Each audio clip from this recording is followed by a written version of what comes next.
Yeah. Okay. Okay, so there was another question which was written, which was to do with a pledge which was signed about 5-6 years ago between certain Muslim groups, and Shaykh Tawfique was one of those signatories. And a lot of people just wanted to just get a bit more information behind the context, etc. Okay.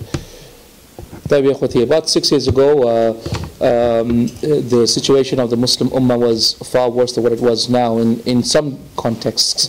And those contexts included in the media where Islamic groups were arguing against each other. Basically, Sufis, Salafis, Ikhwanis, Ash'aris, they were all bashing each other on the media very publicly.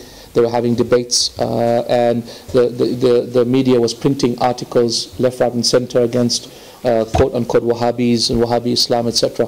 In fact, it was being debated in the Congress as well. And I know in Australia, where I was, it was a big issue that caused a lot of our mashayikh and our ulama to not be able to get visas to come to Australia. So at that time, some of the people took an initiative to get all these groups together. And they got together in Cardiff in UK, and they wrote out, it's not a pledge or a oath of allegiance or whatever people call it, it's just an agreement, simple agreement. So we agree on certain things. So what was the agreement? The agreement was simply that we would not publicly disgrace each other or speak about our da'wah derogatory in terms of one group to another group, or publicly name each other in the media. Okay, that was a real purpose of it, or at least that was my understanding of it, or that's the reason why I agreed to it, was that this was already an agreement to the methodology of da'wah that I was used to. I studied from Ibn Taymiyyah rahimahullah and Shaykh bin Baz rahimahullah and Shaykh Shanqiti hafidhullah, and they never spoke about Ahlul Bidah by name. They did mention, for example, this is the way of the Sufiya and this is wrong, or this is the way of the Ash'ari and that's mistaken. But they never ever mentioned Ash'ari ulama or du'at by name. And that's all I understood this agreement to be, that we don't mention people by name, and we act civil and ordered. And no doubt, here in the West, we are at the boundaries of Islam, right? We are the frontiers of Islam.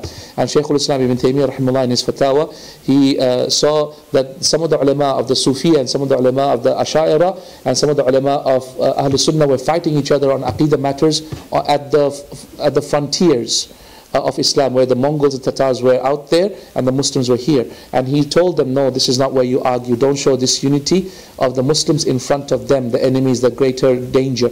So what did he do? He simply said, do not debate about those matters here another time. So this is my understanding, that we are in the ribat, we are at that frontier, and we should not show disunity publicly. And we should not name each other and insult each other publicly. However, that does not mean that we don't clarify our aqidah. I've always been doing so, alhamdulillah. Anyone who attends my classes, courses, especially a class called Lord of the Worlds and King of Kings. Has anyone attended that? You have attended. Do you remember how the course was? Man, it was yeah, it was, hey? So I don't know, I don't want to say anything, but I have my witness over here, and he will tell you how strongly I was against on the Aqidah of Ahle Sunna al-Jama'ah. On the Aqidah of Ahle Sunna al-Jama'ah is against the Aqidah of Ahlul Bid'ah. How strong I was. And so those people today that are trying to use my agreement to this pledge, to this so-called pledge, as a means of saying Tawfique agrees with Ahlul Bid'ah, is just, they have no idea. I know how to defeat and argue with these people who are Ahlul Bid'ah far better than they can. I'm telling you, without any sort of, reservation. I'm telling you, I know far better the mistakes of the Ahl Bidah and how to defeat them in their Aqidah better than half these people who are walking around in the diapers when I was studying this stuff. Yeah, and they're kids at the moment, that don't have islah in their hearts and their minds, that they want to spread fitna. Don't listen to this fitna, ya khwati. People talk and people spread fitna. Half of them, a vast majority of them, only intend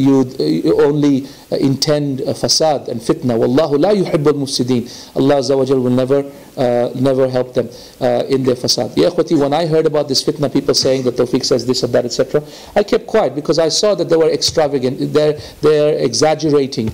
They were exaggerating the truth. And I know that Inna Allah yudafi'u anil ladina amanu. Allah will defend the believers. And I'm upon the Aqidah Ahle Sunna al-Jama'ah. That's the only deen I know. That's my ulama, that's my teaching. and I will be upon this till the end of time. But that does not mean I will not use my hikmah and my wisdom to increase the da'wah of Ahle Sunna wal Jama'ah, and that is what is required. Use your hikmah and your wisdom to not cause more fasad, and that's why I agreed to the agreement. Alhamdulillah, never for one day have I ever left the Aqidah Ahle Sunna wal Jama'ah. Anyone who says that, I challenge them to a debate immediately, right now, face to face. Whoever these people are, show yourselves to me if they have the ability to do so, but they hide behind kunyas, Abu this, Abu that, so and so. Shuhada, man. Put your proper name and your address. We'll come to you and we'll see, inshallah. You know, don't you take me on. You, subhanallah, you know what? This is why, ikhwati, the point of the matter is, today with the internet, we have internet warriors and mujahideen on the internet. Yeah? Facebook warriors. What foolishness, man, subhanallah. You know, do something beneficial with your life. Help people. Help people. Save an orphan. Feed a poor person. Build a masjid. Do something khair. Don't waste your time destroying your deeds, because wallahi I will have my haqq on the day of judgment. Jazakallah khair.